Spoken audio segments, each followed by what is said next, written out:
And welcome, Hoosier fans, to another victorious episode of the Assembly Call, as today your Indiana Hoosiers got through Hoosier Hysteria without any obvious injuries, which I think we all can agree is the single most important on-court outcome at an event like this. Although 3 players didn't play for apparently precautionary reasons in the scrimmage or participate in the other events. We'll talk about what that might mean here as we go forward. But a fun day, a fun event with just one fire alarm interruption, a normal Hoosier Hysteria, right? I'm your host, Jerod Morris. I'm here with Ryan Phillips and the coach, Brian Tonsoni. We're going to break it all down for you on this special Hoosier Hysteria edition of the Assembly Call. And let's start the show the way we start every show, and that is with our Hoosier Proud banner moment. And this one was easy. Trayce Jackson-Davis, the guy has not played a game yet for Indiana, and he is already a hero to Indiana fans because not only did he walk out to the Rocky theme song, which I thought was just a very inspired choice, but for the dunk contest. So obviously today, Indiana honors Calbert Cheaney, the Big Ten's all-time leading scorer, the GOAT. He's going into the College Basketball Hall of Fame. And so Trayce Jackson-Davis wins the dunk contest. And after he wins it, he requests a third dunk, which, I like the cojones there to request a third dunk. Before the dunk, he puts on a number 40 jersey with Calbert Cheaney sitting right there as one of the judges, puts on the number 40 jersey, and then goes up and does a classic Calbert Cheaney reverse dunk, which he used to do on breakaways, paying homage to the greats. I absolutely loved that moment. It was great to see. Some of us old timers were, kind of wondering, are these young guys going to know who Calbert Cheaney is here? And Trayce obviously went out of his way to pay homage to Calbert, and it was just absolutely fantastic for me, and I know for many others, the best moment of Hoosier Hysteria. So big hat tip to you, Trayce Jackson-Davis. If you want to know future Hoosiers, if you want to know how to make an entrance and get Indiana fans on your side from the first moment, do that. It was just absolutely very well played by Trayce Jackson-Davis. All right, today's banner moment brought to you by our friends at Home Field Apparel. 4 years ago when we started our partnership with founder Connor Hitchcock, they were Hoosier proud, and they served the state of Indiana with unique and comfortable T-shirts and sweatshirts. Now they are a budding T-shirt conglomerate after making the keen strategic decision to focus on vintage logos and underserved colleges and universities.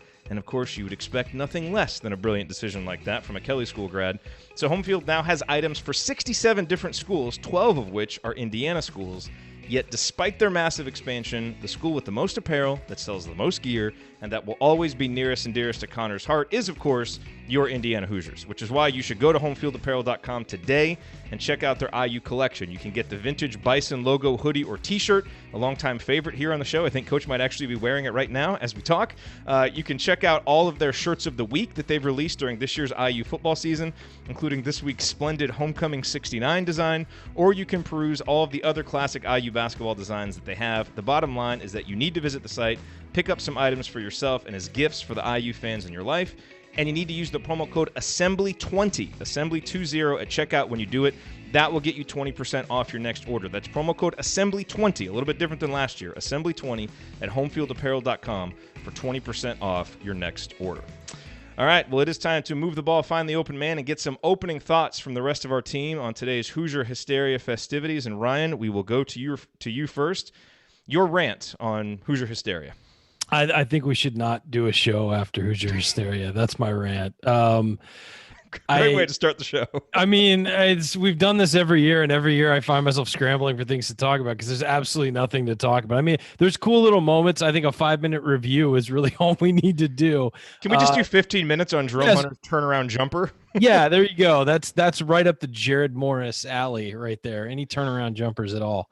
No, I mean, it's just, the scrimmage, there's nothing really to break down. Jerome Hunter looked healthy. Okay. But it's such a low energy scrimmage and these guys know it because it's just a have fun night. It's not a serious practice. So I remember one time when I was working at the Indiana Daily Student as the basketball columnist, our reporter this was like his first IU event, covering the basketball team. And he was really charged up to watch. And the rest of us are kind of just sitting there like, all right, this is just guys running around. And afterwards, we sat down with Mike Davis for an interview, and it was like just us and Mike Davis because nobody else cared to interview Mike Davis after that lighthearted scrimmage. And he leans, he's like, hey, Coach Davis, what can we pick up from tonight? Like, what can we have learned from tonight? And Mike Davis looked at him like, I feel really bad for you. That kind of look on his face. He just said nothing. He's like, it was just guys clowning around. Like, practice starts tomorrow. Like, relax. Like, and that's exactly what it is. It's just guys clowning around and having fun. There's really nothing. It's, you know, a glorified pickup game at the end. You know, and the other thing is that when you're scrimmaging against your teammates, they know what you're going to run and all that stuff. So it's just, you know, I mean, there's really nothing you can take from it. I thought it was fun. I thought some of the intros were fun. I thought having Calbert Cheaney there was fun, but there's nothing really to break down from the evening, I don't think. Are you just saying goodbye now? You're just gonna I'm gonna go hang out with us here. No, I'll leave my camera running, but I'm just gonna shut the camera off and just leave it. You can admire my diploma. Thanks for doing that after we did the ad read, by the way. I do appreciate that. Okay, you know who's coming next. He remembers the days when a movie cost $1. Heaven help you if you ever decide to pop your collar. Play hard, but remember, fake hustle is a crime. He's the coach and it's Tonsoni time. I don't like Hoosier hysteria. Coach? I think after watching Hoosier Hysteria, I've come down with a case of general soreness and might need to be held out for precautionary reasons from next week's show. Don't want to injure myself before the season starts.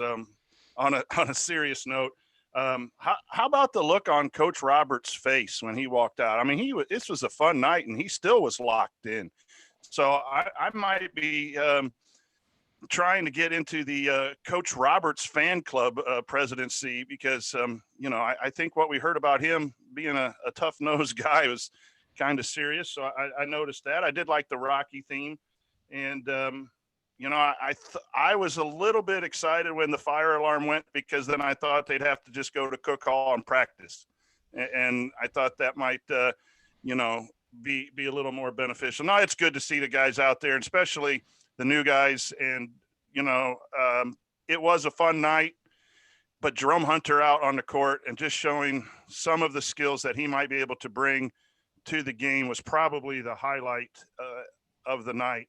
And, you know, Calbert Cheaney saying what excellence is really about. I think we're all excited to maybe get to that level of basketball again for Indiana.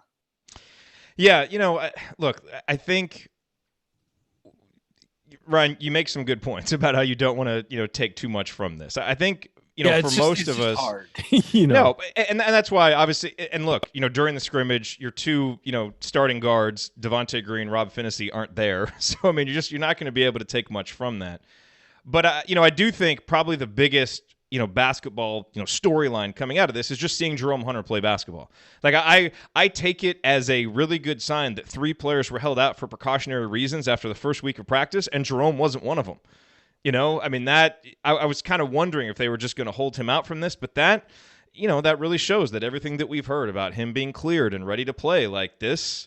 Well, and he did everything too. You know, he did 3-point contest. He was so that's that's a good sign. It feels like we can more confidently start projecting him as a, you know, as a member of the rotation. And, you know, you saw some of the things, Coach, as you mentioned. I mean, that nice little turnaround jumper. He kind of backed Justin Smith down, did a little step back turnaround jumper. We didn't have anybody who, I mean, Romeo obviously could do something like that last year, but imagine putting that skill on last year's team. You know, that's a big thing that Indiana was missing. And I thought he had another, you know, really nice play where he drove in through a nice little, you know, dump off pass to Joey Brunk for an assist.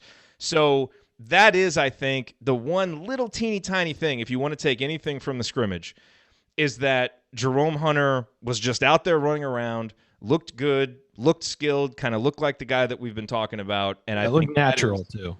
Looked natural, yes. I saw, you know, someone in the chat said he looked a little less rusty than you would think. And again, who knows? Because it was only 8 minutes, and playing against major, you know, college competition, you know, he's going to have to get out there and, you know, play for more than 7 minutes and do all of those things.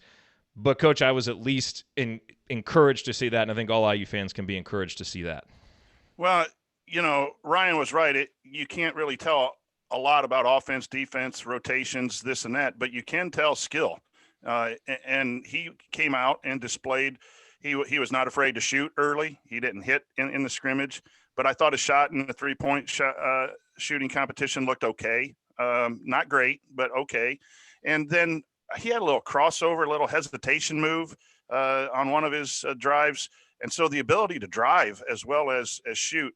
And then defensively, he bodied up pretty strong. He was guarding a 4, and there was a post up where he was, I don't know who he was guarding, but he was physical down low. And again, you worry with injury and all of that, how that's going to play out. So very, very excited about Hunter's play in the brief amount of time that we saw him.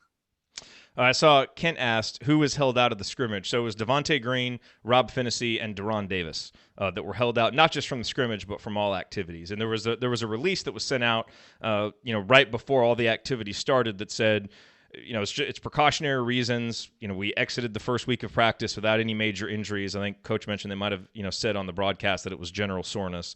So I don't think anything to, sound the alarms about, but, they all look fine around doing intros. Yeah, they all look fine. But Indiana fans will be forgiven for, being just a little bit nervous at seeing anybody held out in the mere mention of the word injury. So, I get it. Did you guys see, did they mention on the broadcast at all what the attendance was like? I know I saw some of the shots from before, it looked like the lines were wrapping around and stuff, but it was hard to get a gauge for what the attendance was like. But it seemed like a pretty lively crowd. And yeah, I mean, the lower bowl looked completely filled. So, I mean, from some angles you could see some seats, but didn't look like, it looked like it was pretty packed. It was hard to tell because I don't know if the mics really picked up the crowd, how enthusiastic they were. So I think that was a little difficult to see how much they were into it, but I'm sure they were from years past being there. It's generally a pretty fired up crowd. Yeah. Yeah.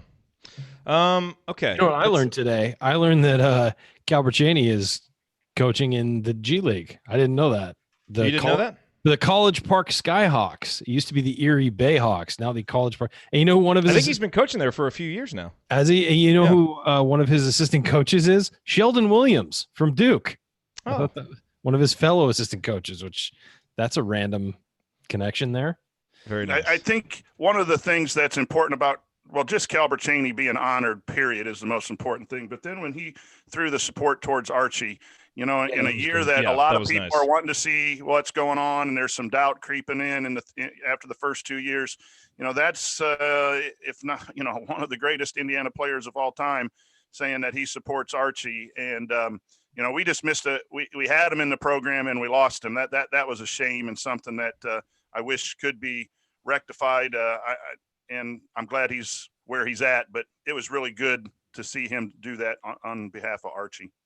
And we got to see him come out and demand a song from the DJ and dance a little bit. I wasn't quite prepared for that, but I enjoyed it. So I think we all did. Hey, if Calbert Cheaney walks into Simon Scott Assembly Hall and wants a song, you play Calbert Cheaney a song. Mm-hmm. And they did, and it was great. All right, coming up as we continue our breakdown of Hoosier Hysteria, I will point out tonight's meaningful moment you might have missed, and then we will try to extrapolate some more interesting observations from an event that you should never take too seriously. You're listening to the Assembly Call. Stick with us. We'll be right back.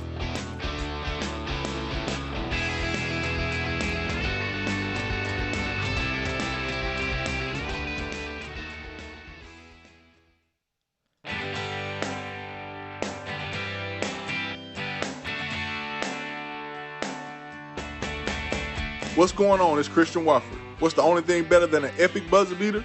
Celebrating it with friends afterwards. Join my guys Jerod, Andy, Ryan, and Coach on the Assembly Call after every IU game. Go Hoosiers. Thank you, Christian. You are listening to the Assembly Call IU postgame show. Catch us live immediately following every IU basketball game, plus every Thursday night at our website, assemblycall.com. And while you're there, make sure that you sign up for our free IU Hoops email newsletter. Over 6,000 of your fellow IU fans are subscribed. We send out a post-game analysis email, weekly Six-Banner Sunday news roundups. You definitely want to get on that. Text IU to 66866 also to join. I'm Jerod Morris. I'm here with Ryan Phillips and the coach Brian Tonsoni. We're breaking down Hoosier Hysteria. So this is usually the spot in the show, guys, where we do our meaningful moment that you might have missed, as we've already talked about. Not many meaningful moments from, an 8-minute scrimmage and, some skill drills. There was one other thing from the scrimmage that jumped out at me, though. So maybe about midway through, Trayce Jackson-Davis got the ball, tried to make a move in the post. Joey Brunk poked it away. It led to an Al Durham breakaway on the other end. And what I liked about it is the way that Trayce responded to it afterwards, the competitiveness that he showed. Because you could tell that he was disappointed. Joey just made a nice little veteran play, kind of poked the ball away from the freshman. The next two possessions, Trayce got the ball and went right at him and scored both times. And he went down on the other end, and he might have blocked a shot, but he did say either blocked a shot or got a deflection. Sure. Yeah, and I just, again, for a freshman, I just liked the competitiveness. And I liked seeing his first time out there under the bright lights at Simon Scott Assembly Hall. Didn't get down, didn't shy away. He went right back at Joey Brunk. And those two guys obviously know each other. They've worked out together. They've, had a relationship even before they got to campus. For years, yeah. Yeah, and Coach, again, you just look for some of those little things. I liked seeing that competitiveness from him because it was pretty clear that he was disappointed that Joey, poked the ball away, and he went right down and scored on him. One of them, I think, was an and one, but they didn't give him the free throw. So, to me, I'm not sure. I don't think Trayce could have done much more to impress than he did tonight. Given the circumstances. Yeah. So you want to see what he can do, and more than anything, he was aggressive. And after that play, then maybe that got him going. But I liked the way he tried to post up, and I liked the way he tried to take it to the basket, and that's why he was a talented and much sought after recruit. And so, I thought his play and Hunter's play, and again, I think Al Durham too was a highlight today, just in the skill level and what they showed. And again, when you only have 8 scholarships players out there, someone's got to stand out. But I thought Trayce did a nice job for his first time out there in front of everybody. Any observations on Trayce, Ryan?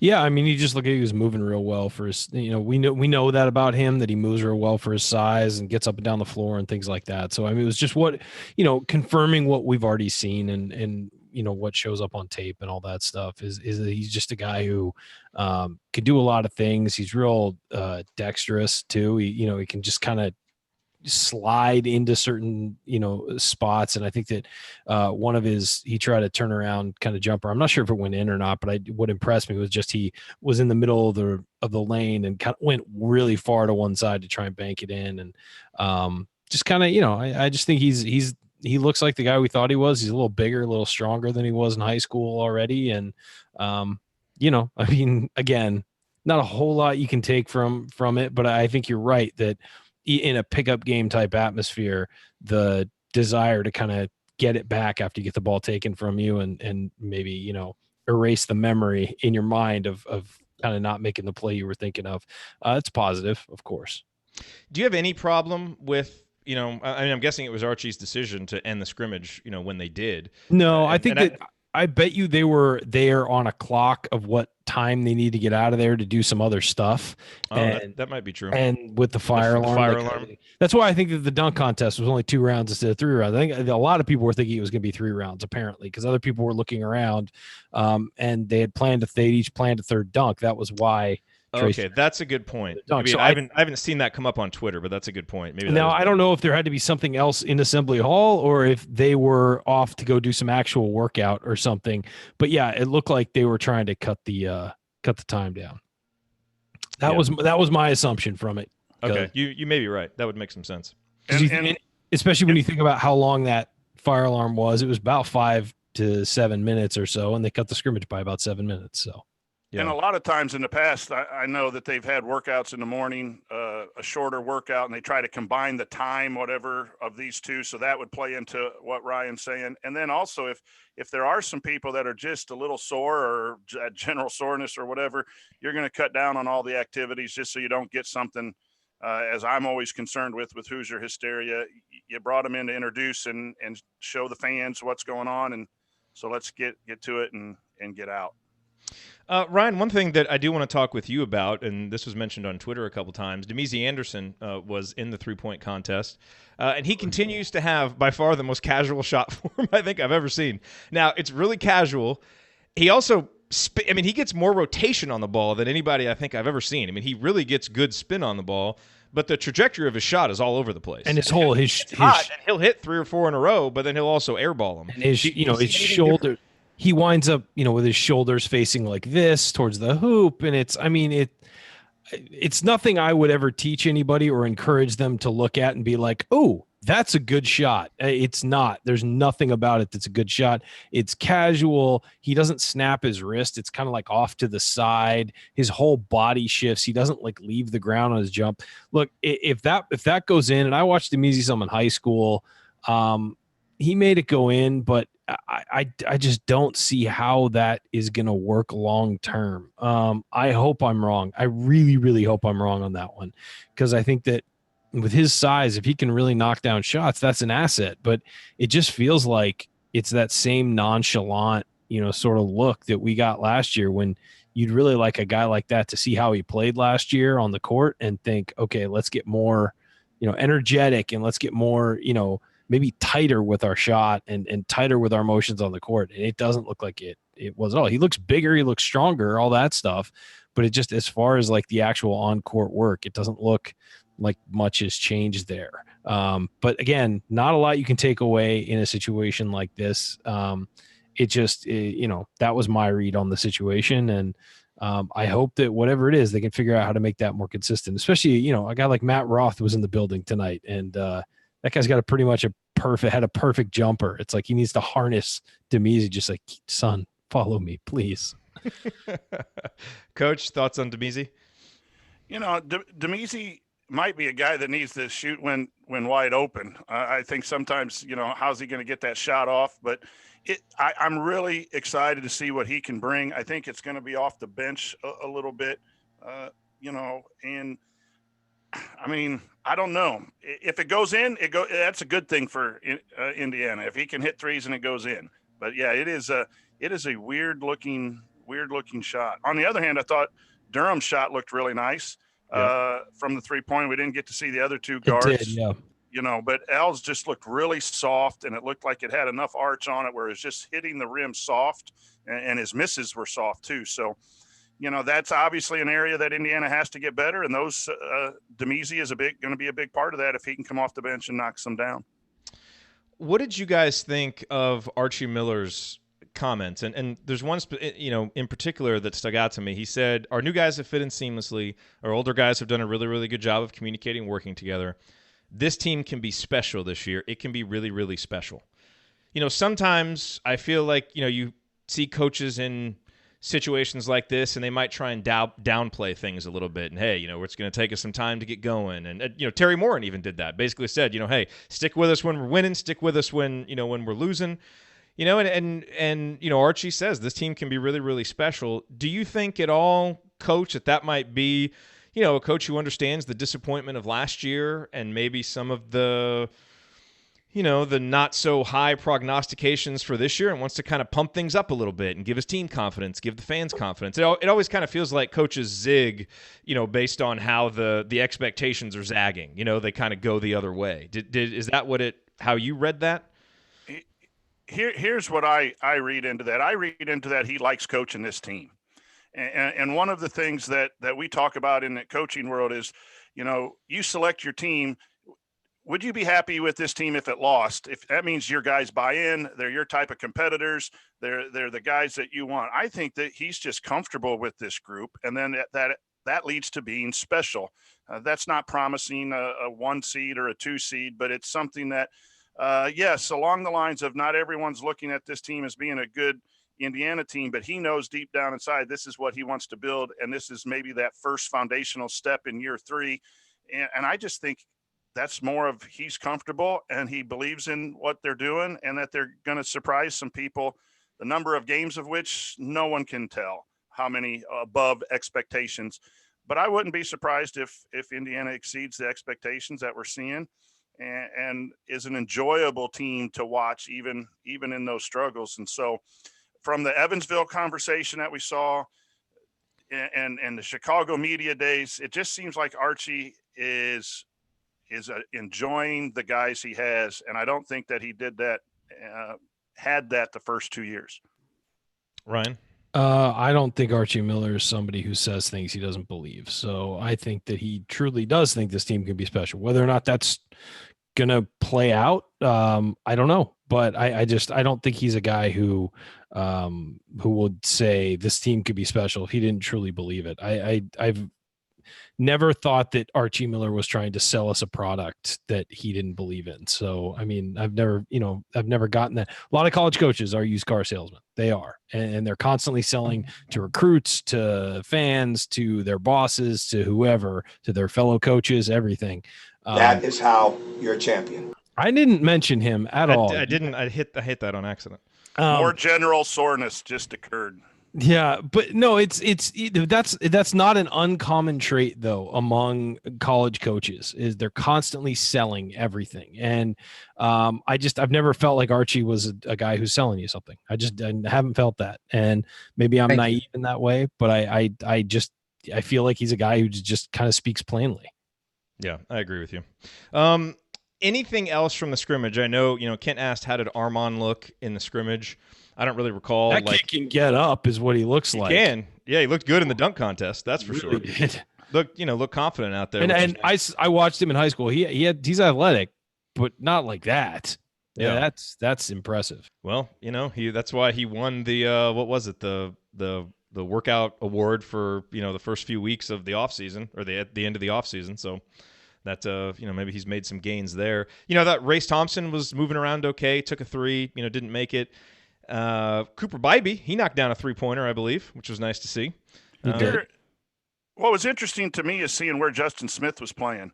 They had Race and TJD at the 4 and 5, and he was playing a little more 3, which has been a big question in the offseason about where he's going to play. Hits a turnaround jumper.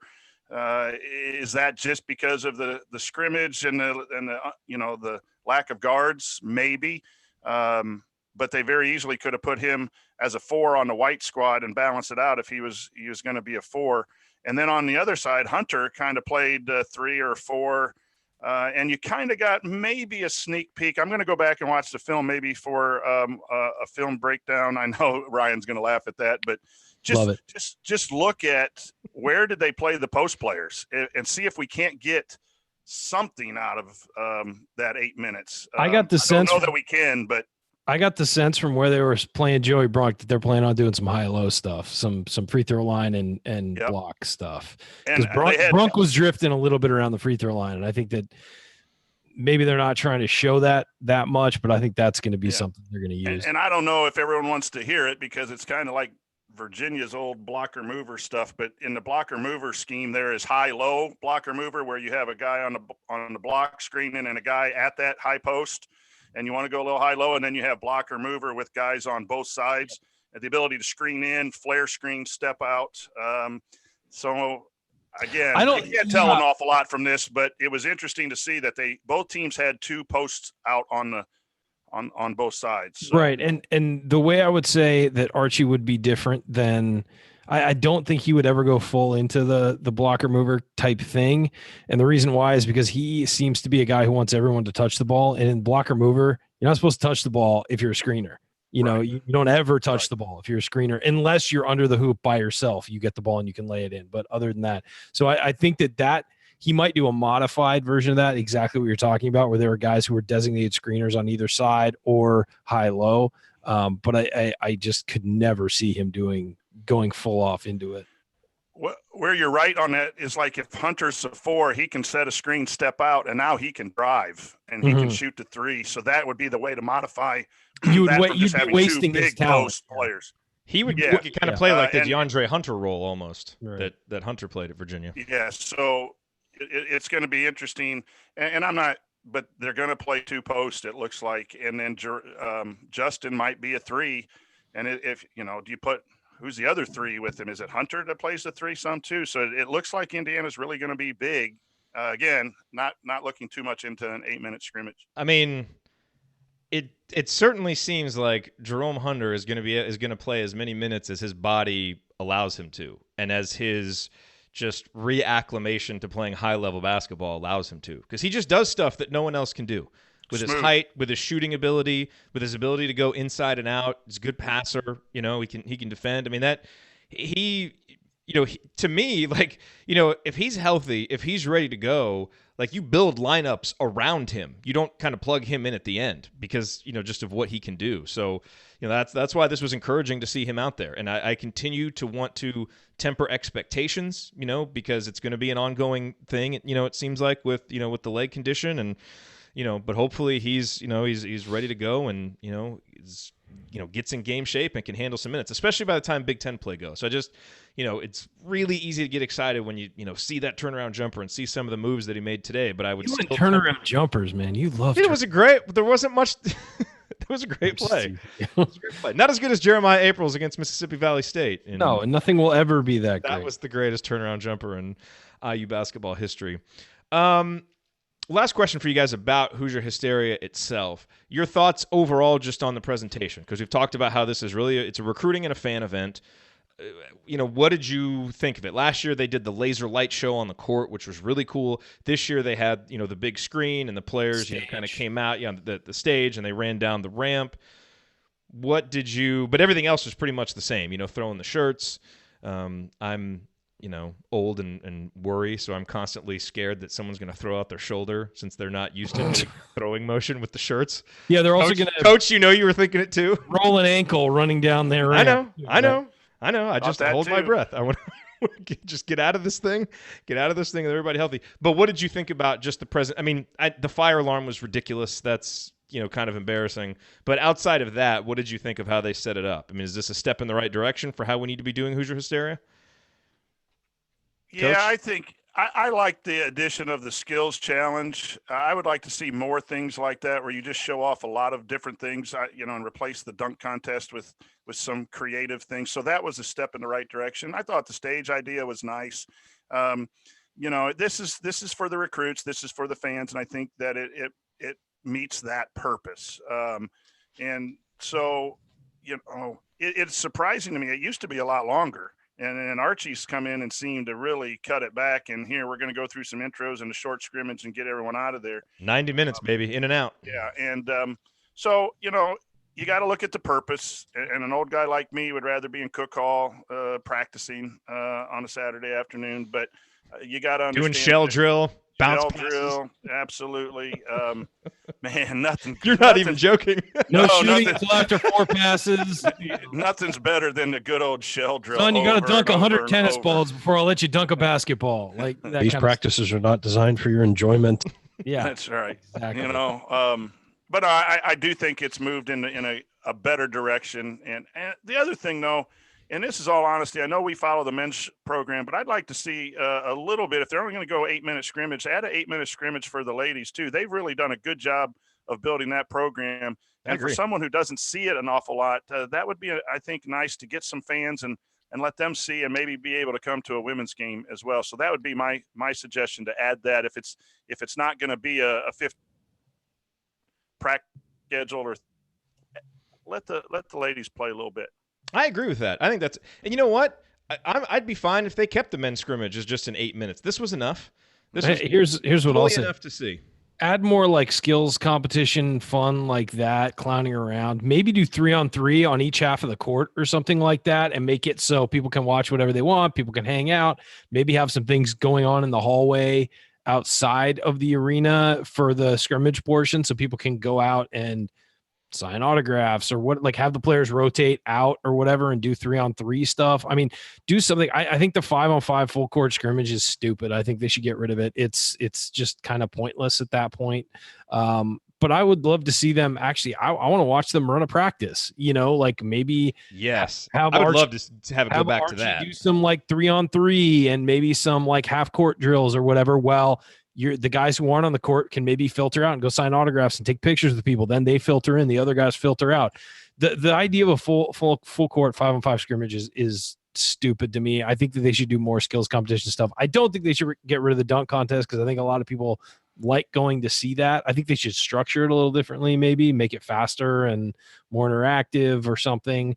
But yeah, I think there's ways to alter it to where it's not just kind of, okay, on to the next thing, on to the next thing, on to the next thing. And now, look, this stuff happens all over. This is the same kind of format people have everywhere. And I just think being ahead of the curve and, again, get Archie out there coaching, maybe have him have a microphone and tell him what they're trying to do on this scrimmage or something. God, that'd be great. Have him run through a defensive drill, teach him the pack line. Yeah. And educate us.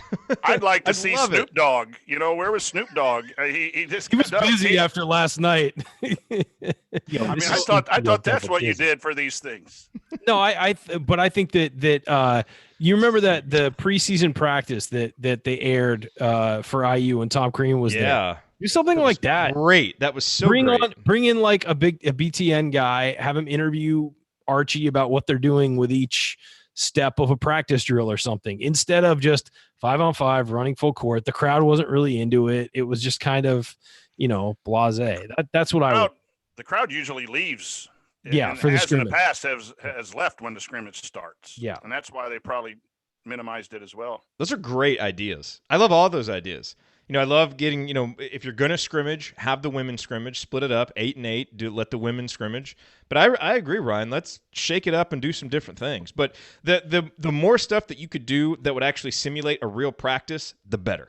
As much stuff as you want to do there, I would love that. And like I said, have some of the guys who aren't on the floor go out, walk up into the crowd, walk up into the hallway, have an autograph stand set take up, pictures and stuff. Pictures, whatever. And then have them, okay, you got 15 minutes with these guys or 20 minutes with these guys, then they're going to filter back. Other guys are going to come up and take their place and do that. I mean, do some fun stuff like that. Involve the crowd, involve the people, and that would be.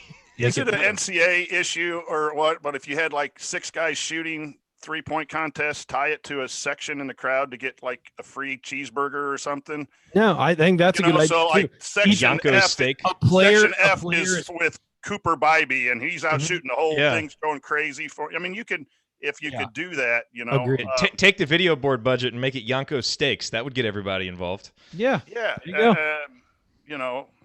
I don't know, free ice cream. No, I mean, they always do the seat giveaways during games and stuff like that. Do that, tie it to whoever wins the skill competition. We need to write these are good ideas. We need to write these up and send them to Jeremy Gray now. We do. You know what would have been great? You know what they should have done is they should have done free throws. Like we used to back, when I played in high school, we used to do free throws, and everybody would go around and shoot a free throw. And if you missed the free throw, everybody had to run. Yeah, that's what they should have done. They're not going to do that. Let the players practice their free throws. Get some pressure free throw shooting, and then we get to see who's winning sprints. They need to bring us in, set us in center court, and do a live show. No, what needs to happen? Show and talking somebody to our needs fans. to be judging the dunk contest on this panel right here because I had very different scores than everybody for each of them. They need to involve the assembly call and all of that, the planning, They never gave us a big head. They never get, at what point are we going to finally get brought in? Unfortunately, the big heads are gone. I know, and they never gave us one before. They got rid of them. There's a couple guys right now on this panel on the right and the left that probably create our own big heads with the way There you go. It's right here. Yeah. Just take a picture. Okay, so Coach, you brought up an important topic earlier. Yo, this is Snoop Dogg double dizzle. That I think we should talk about, which is Kansas's. Can we talk about Kansas for just a moment? And the ridiculousness of what happened there. So for those of you who don't know, what is it, like fog festive? Like, what do they call I have no idea. Anyway, Kansas's equivalent of Hoosier Hysteria. They brought in Snoop Dogg. And got mad at him for being Snoop Dogg. They had pole dancers. There was like a mascot there smoking like a big blunt, right? Yes. And then was there something else? Maybe that. I didn't see the whole thing. I saw a couple angles of it. I would have one thing to say to Bill Self, and you'd probably have to hit that drop, right? Oh. You dumbass. Yes. Enough said about Kansas. Enough said. You're being investigated for cheating, and you bring all that in, money flying into the crowd. Just go all the way with it. Like, clearly they are trying to send a message that we don't care. Like, come on, pole dancing and all this stuff, like – they're trying to say, like, we are not interested in NCAA, NCAA, come try and get us. But then instead, they try to, like, walk it back with these comments afterwards, like, we didn't know this was going to happen, which is just weak. Just go all the way, one way or the other. Either you're going to, sit there humbly and kind of accept what the NCAA is going to do, or you're just going to say, come at me, bro. But pick a lane and go with it. These half measures are so lame. Just lean into it. Pick a lane. Like, yes. No, lean into it. Here's if they did that, I would respect it and think it was hilarious. It's just sad and pathetic. I fully believe that they may not have known the extent to which Snoop's floor show was gonna go there, to that level. He probably said, "Yeah, I've got some dancers. I've got this. I've got that. I've got that." They're probably like, "Okay, dancers. That sounds fine. little did they know they were, gripping poles. Just like they didn't know TJ Gasnola was, right, paying exactly. to help funnel players there. But so I'm sure they could say like, hey, look, we didn't know how far it was going to go, but hey, we brought in Snoop Dogg. That's, that happens. Like, we thought it would be fun for our students and our players and all that stuff. Lean into it. Just say, yeah, no, we didn't think it was going to go that far, but whatever. This was something that our crowd really liked and whatever. How do you not know it's going to not possibly not go that far? Because you're a dumbass, right? Isn't that? Yes. You want to have it both ways. Bring it back already. It's just sad. What else do we have to discuss? We've gone 40 minutes. That's pretty good for Hoosier Hysteria. If we're not careful, we're going to go longer than the event itself. Seriously. Has anyone pulled a fire alarm at any of these houses yet? No, but probably. That's when you know it's time. Yes. Okay. So here on post-game shows, we usually hand out game balls. So I already handed out my game ball. It's Trayce Jackson-Davis for paying homage to Calbert Cheaney. Oh, by the way, one other thing I wanted to add, stuff that we should do every year at Hoosier Hysteria, bring back a great player or team and honor them. Do it every year. Like, it worked out perfectly that Calbert's going into the College Basketball Hall of Fame. Next year, like, bring back Damon Bailey or bring back somebody, honor them, tell their story, and then, have a player like Trayce pay homage to them. That's the kind of stuff that, like, it connects the brought back Matt Roth too. Generations. Honor that 9-3. Call those guys out. Hey, it's great to have Matt Roth here. Great to have Todd Lindemann here. I'd love to see that stuff. So I hope they use that at least as a template for, a great way to tie the eras together, tie the generations together. And it also, what it does also is it endears the current coaching staff to that, to that group from the past. So I think that's really, a great idea. I agree, Jerod. My game ball is going to Calbert Cheaney. Duh. Who else could it go to? It's Calbert Cheaney for showing up and dancing. I can't believe I beat Jerod to that one. Crazy. Well, I did it to Trayce Jackson-Davis for honoring Calbert Cheaney. Yeah, no. Mr. Calbert Cheaney totally forgot that he could have given it to Calbert Cheaney. It's anybody. I did not forget. I'm going with the young guy for paying homage to the legend. Right. I got Calbert, though. It's good to see him back in the hall. And really for him telling them, hey, everybody else got intro music. I want intro music. Yeah, I know. By the way, he looks like he could step out there on the court right now and play. Yeah, he's in good shape. Drop 25, get in Dwayne Morton's face. He's clowning Sheldon Williams every day in practice. So, Coach, you want to hand out a game ball? I'm going to give it to Jerome Hunter. I thought that seeing him out there and just looking like he's ready to get back and contribute, and I thought he did some nice things. So, congratulations, Jerome. Stay healthy. Stay healthy, Jerome. Okay, so let's see. Coming up here, we've got Assembly Call Radio on Thursday. Probably for some of the rest of these episodes leading up to the season, we'll kind of dive deep, do some player previews like we did with Al Durham and Devontae Green last week. And then, we're going to have an exhibition game here coming up Tuesday, October 29th against Gannon. That will be our first actual post-game show. If you're thinking about what you need to do from a BTN Plus standpoint, there are going to be – so there was Hoosier Hysteria. Then I think the first 3 games of the season are all BTN Plus games. Yep. And then there are 2 more that could be. It has them listed as BTN or BTN Plus for later in the season. So you're probably gonna need it for 2 months. It'll probably be about $20. So don't cancel it right away because you're probably gonna need it. But we'll of course be post game shows after all of them. I was horrified when I logged into Assembly Call and realized I've been paying for BTN Plus monthly for the last year. That's just no horrible realization. Did you really? I'm giving Jim Delaney money. I don't want to do that. So just a quick tip. When you sign up, there is a little button that you can check to make it a non-recurring payment. Yep. Now, the problem there, of course, is that it's going to stop after the 1 month, and so you might have to set it up again, if there are some of those games in late November, but it does prevent the issue of... Was that on your personal credit card or was that on the Assembly Call credit card? No, I've never used the Assembly Call credit card. I've never had the pleasure. So thanks. I've offered it. I know you have. But I think now that I know your credit card habits, I don't know if we're going to do that anymore. It's real bad. That's what we'll put for the donation drive. Please support Ryan's annual 12-month purchase. He's probably done this with a lot of other things too. But yes. That was a horrifying realization. Although I've watched some stuff on there, I think over the last year, maybe not knowing that it was a subscription. soccer or whatever. And yeah. I mean, they do have good other stuff on there. They do. Our buddy Aaron Schifrin kind of corrected me about that on Twitter, which is, he's right. I mean, you can get soccer games, volleyball, women's basketball. So it's not ridiculous to keep a BTN Plus subscription, especially if you like watching the other IU sports. So, there's a lot of that's on there. Yeah, it was just, it's not that I, am angry at BTN Plus. I'm just angry that I didn't realize that I was paying for it for the last year. So, yeah, that's going to change after a few months. So final note, as I mentioned before, make sure that you go to homefieldapparel.com. That Homecoming 69 shirt is great. You can get the Bison logo sweatshirt, T-shirt. They've got a lot of stuff there. And Connor and I, we had a great conversation on Friday talking about a couple shirt ideas that we have for the upcoming season. He's going to put our Assembly Call T-shirts on there as well, so you'll be able to get those. So, all of that there at homefieldapparel.com. And this season, use the promo code AssemblyCall20. That'll get you 20% off. So it was 15. Get 20. AssemblyCall20 for the promo code. All right, guys, last call. Any final thoughts on Hoosier Hysteria, Coach?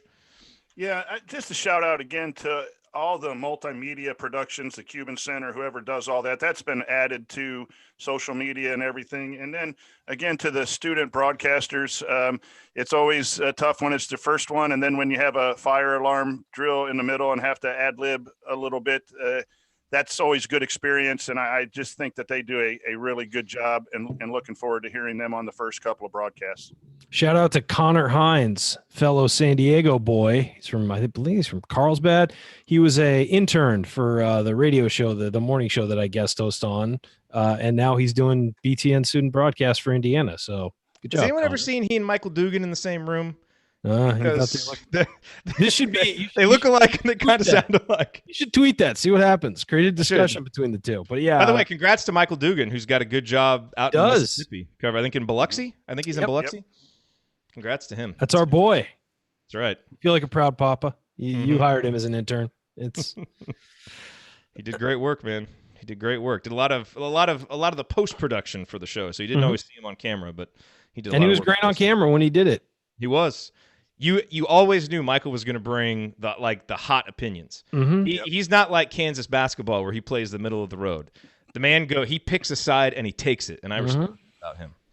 I respect that about him. Yeah, look, fun event. I think the best part about Hoosier Hysteria, you get the excitement, you get the enthusiasm, you get everybody back in Simon Scott. The best part's when it's over. What'd you say? I said for Coach, the best part's when it's over. Yes. Well, and that's the thing. Like, to me, I think the best part about Hoosier Hysteria is just what it symbolizes, and that's the beginning of a new basketball season. And yeah, we got to wait, 3 weeks or whatever it is until the next exhibition game. But man, it's here. Practices are going on. This team is getting better. They're, working to make this a better season than it was last year. So I thought there was, enough things on the court to kind of be encouraged by, especially with Jerome Hunter and Trayce Jackson-Davis. So those are going to be my main takeaways from today. And now I'm just, ready to get through these next few Thursday shows and then start doing some post-game shows again, because those are fun until you start losing 12 out of 13.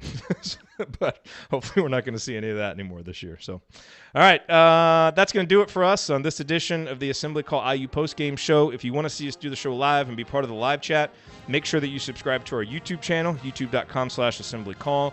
And you can also subscribe to our podcast by searching for Assembly Call wherever you listen to podcasts. And don't forget to go to assemblycall.com or text IU to 66866 to join our free email newsletter.